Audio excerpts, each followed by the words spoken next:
শুভ গল্প থেকে শুভ আপনাদের সবাইকে শুভেচ্ছা জানিয়ে পড়ছি বনফুলের ক্যানভাসার।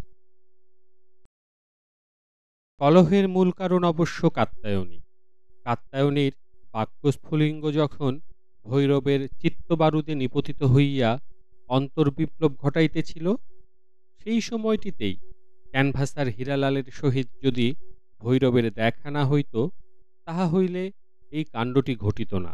কাত্যায়নীর বহুকাল হইতে একটি শৌখিন শাড়ি কেনার শখ। বেকার ভৈরব অর্থাভাব প্রযুক্ত সে শখ মিটাইতে পারে নাই। কিন্তু স্ত্রীকে সে এই স্তোক বাক্যে ভুলাইয়া রাখিতে চাহে যে বাবুয়ানি জিনিসটা সে অপছন্দ করে এবং এইসব বিলাস লালসার ফলেই দেশটা উচ্ছন্ন যাইতেছে। সুতরাং কাত্যায়নী পতিব্রতা হইলেও তোকবাক্যে ভুলিবার পাত্রী নহেন। তিনি বলিলেন, যার হাই তুলতে চোয়ালে খিল ধরে তার আবার বন্দুক ঘাড়ে করতে যাওয়া কেন? এক করার মুরদ নেই, বিয়ে করতে যাওয়া কেন তার? নিদারুণ কথা। উত্তপ্ত ভৈরব খানিকটা তেল মাথায় চাপড়াইয়া হন হন করিয়া বাহির হইয়া গেল। দ্বীপ্রহরের রৌদ্রে চতুর্দিক পুড়িয়া যাইতেছে। বাহির হইয়া সম্মুখে দেখিল নিমগাছ। সকাল হইতে দাঁতন পর্যন্ত করা হয় নাই। ভৈরব নিমগাছটার একটা ডাল নোয়াইয়া মটাস করিয়া একটা দাঁতন ভাঙিল। মাজন চাই, ভালো দাঁতের মাজন। ভৈরব ফিরিয়া দেখে একটি সম্পূর্ণ অচেনা ভদ্রলোক একটি ছোট সুটকেস হাতে করিয়া তাহার দিকে চাহিয়া আছে, মুখে মৃদু হাসি। ক্যানভাসার হীরালাল।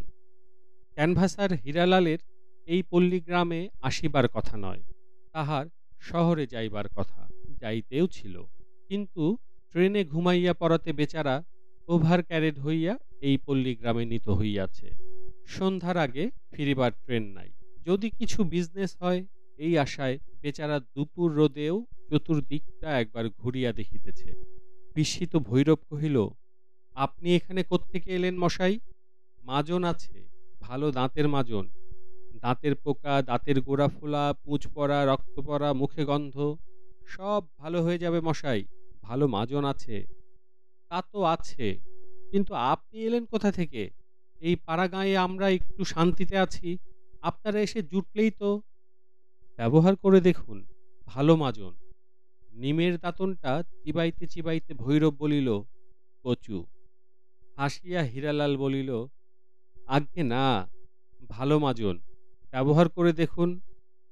হীরালালের ঝকঝকে দাঁতগুলির পানে চাহিয়া বলিল, আপনার দাঁতগুলি তো খাসা, এই মাজনই ব্যবহার করেন নাকি?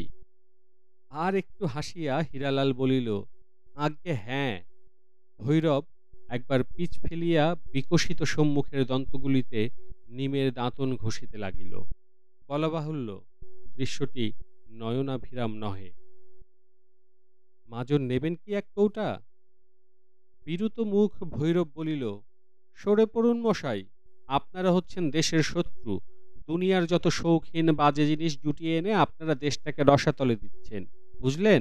বলিয়া সে নির্বিকারভাবে দাঁতন ঘষিতে লাগিল। হীরালাল সুন্দর দন্তগুলি বিকশিত করিয়া আর একবার হাসিল, বলিল, বুঝতে পারলাম না আপনার কথা।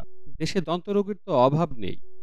হঠাৎ উত্তেজিত হইয়া এবার ভৈরব কহিল, তাতে আপনার কি? বেরিয়ে যান আপনি এ গাঁ থেকে।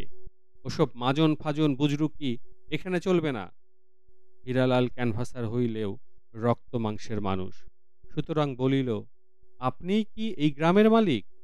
যুক্তিযুক্ত হইলেও এই উক্তি ভৈরবের আত্মসম্মানে আঘাত করিল। ভৈরব বেকার, তাহা সত্য। তাহার পেটে বিদ্যে নেই, তাহা সত্য। কিন্তু তাহার গায়ে শক্তি আছে, তাহাও সত্য। যদিও সে গ্রামের মালিক নহে, কিন্তু সে ইহাকে গ্রাম ছাড়া করিতে পারে। এইসব জুয়াচোরগুলা দেশের যত অপরিণামদর্শী যুবক যুবতীগুলোকে হ্যাপাইয়া তুলিয়াছে। প্রাসাচ্ছাদন জোটানোই দুষ্কর। দাঁতের মাজন।